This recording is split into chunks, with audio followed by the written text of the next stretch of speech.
Hello, in this video I'm going to show you how to change your ringtone volume in the iPhone.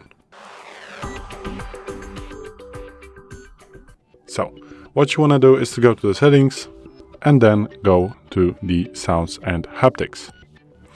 Once you are here you can adjust the volume of your ringtone and alerts, as you can see. So,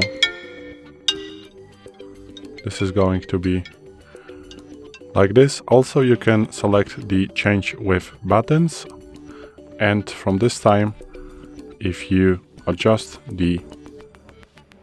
with the buttons volume up and volume down, this is going to adjust your ringer volume, so the ringtone and the alerts.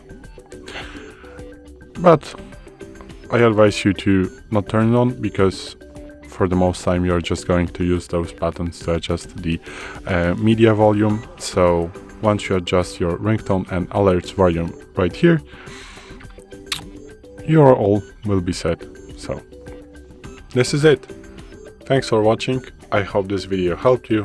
If it did, please leave a like and consider to subscribe to our channel.